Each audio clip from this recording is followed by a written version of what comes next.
नमस्कार, स्वागत आहे तुमचं माझ्या यूट्यूब चॅनलमध्ये, ज्याचं नाव आहे स्वामी भक्ती मराठी. अधिक महिना सुरू आहे आणि अगदी 2 ते 3च दिवस राहिलेत अधिक महिना संपण्याचे. तर अधिक मास, पुरुषोत्तम मास अशा विविध नावांनी ओळखल्या जाणाऱ्या अशा पवित्र महिन्याची सांगता ही 14 जून 2026 व 15 जून 2026ला होणार आहे.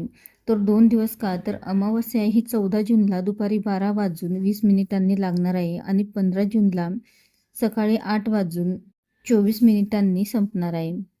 तर अधिक महिन्याची सांगता कशी करावी, 33 दीपदान कसे करायचे आणि कुठे करायचे, तर याबद्दलचीच संपूर्ण माहिती आपण या व्हिडिओमध्ये बघणार आहोत. तर व्हिडिओ स्किप न करता संपूर्ण बघा आणि जे कोणी नवीन असेल या चॅनलवरती तर सबस्क्राईब करा. तर बघा, या संपूर्ण अधिक महिन्यामध्ये संकल्प करता किंवा संकल्प न करता तुमच्याकडून काहीतरी सेवा घडली असेल आणि या सेवेची सांगता म्हणजेच उद्यापन, या संपूर्ण अधिक महिन्याचे उद्यापन कसे करायचे, तर हे आपण बघणार आहोत. तर बघा, 15 तारखेला उद्यापन करा, कारण 15लाच सोमवती अमावस्या आहे आणि अमावस्या कालावधीमध्येच आपल्याला उद्यापन हे करायचे आहे. अमावस्या खरं तर 14 तारखेला पण 12 नंतर अमावस्या ही सुरू होते आणि 15ला देखील असणार आहे. 15ला ती संपणार आहे. पण उदय तिथीनुसार ही 15लाच अमावस्या आपण पकडली जाणार आहे. कारण हिंदू धर्मामध्ये उदय तिथी ही धरली जाते आणि त्यामुळे सोमवती अमावस्या ही 15लाच असणार आहे. अत्यंत पवित्र दिवस असणार आहे हा आणि हा दिवस दान, धर्म, कर्म करण्यासाठीही अत्यंत महत्त्वाचा आहे. आणि अधिक महिन्याची सांगता, जर तुम्ही अखंड दिवा लावला असेल, तर तुमच्या काही सेवा चालू असेल, मासिक धर्म असेल, तर 15 तारखेलाच सांगता करायची का? तर बघा, तुम्ही तुमच्या काही सेवा राहिल्या असतील, तर तुम्ही 16 किंवा 17ला देखील उद्यापन हे करू शकता.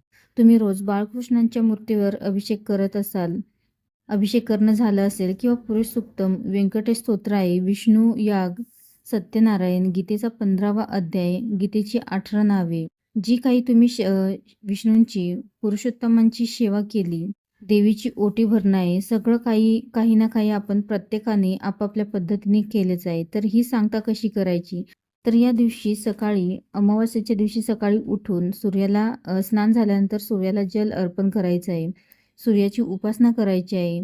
त्यानंतर पितरांची सेवा करायची आहे. सोमवती अमावस्या ही या दिवशी पितरांची सेवा करणं खूप महत्त्वाचे आहे आणि ती आवर्जून आपल्याला करायची आहे.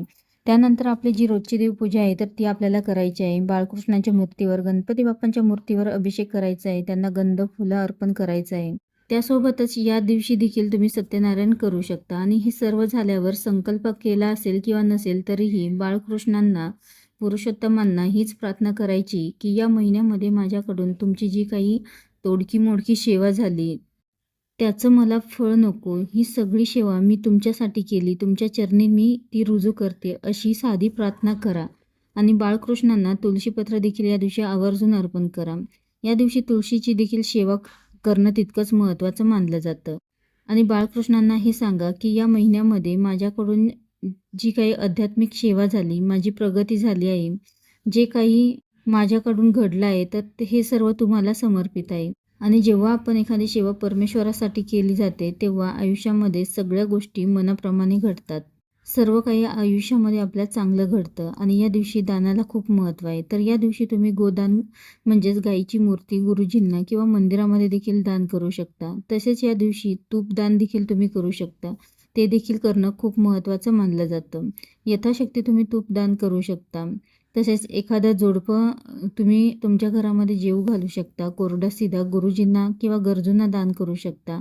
त्यानंतर 33 दीपदान आपल्याला करायचे आहे. तुम्ही जर या संपूर्ण अधिक महिन्यामध्ये केले असतील तरी देखील आपल्याला अमावस्येच्या दिवशी देखील 33 दीपदान हे करायचे आहे. या संपूर्ण अधिक महिन्यामध्ये तांबेदान करणं महत्त्वाचं आहे. तर त्यामुळे तुम्ही छोटे-छोटे जे तांब्याचे दिवे मिळतात तर ते घेऊन त्यावर देखील तुम्ही दीपदान करू शकता किंवा कणकेचे देखील तुम्ही 33 दिवे बनवून ते दान करू शकता. तर हे दिवे तुम्ही बाळकृष्णांच्या, भगवान विष्णूंच्या, बालाजींच्या किंवा रामाच्या, जे काही तुमच्या घराजवळ जे कोणतं मंदिर असेल तर तिथे तुम्ही दान करू शकता. वात ही तुम्ही फुलवात किंवा साधी देखील घेऊ शकता. त्यामध्ये तुम्ही तूप किंवा तेल देखील वापरू शकता. त्यासोबतच अनारसे, बत्तासे देखील दान करू शकता. या दिवशी केलेले कर्मफळ, संपूर्ण अधिक महिन्याचे फळ तुम्हाला यामुळे मिळत असते. आणि 33 दिवे हे तुम्ही 14 तारखेच्या रात्री किंवा 15 तारखेला तुम्ही दिवसभरमध्ये केव्हाही दीपदान करू शकता. जे उद्यापन आहे तर ते तुम्ही 15लाच करा. दीपदान झाल्यानंतर दिवे घरी घेऊन येऊ नका, तर ते तिथेच आपल्याला ठेवायचे आहे आणि दिवे शांत होईपर्यंत तिथेच थांबायचं आहे. ओम नमो भगवते वासुदेवाय नमः या मंत्राचा जप करायचा आहे किंवा भगवान विष्णू बाळकृष्णांची कोणतीही सेवा, तुम्हाला ज्या सेवा जमतील त्या सेवा तुम्ही यावेळेस पठण करू शकता. तसेच तुम्ही घरात करू शकता का दीपदान, तर तुम्ही घरात देखील करू शकता, पण जितकी सात्विकता मंदिरामध्ये आहे तितकी सात्विकता आपल्या घरामध्ये नसते.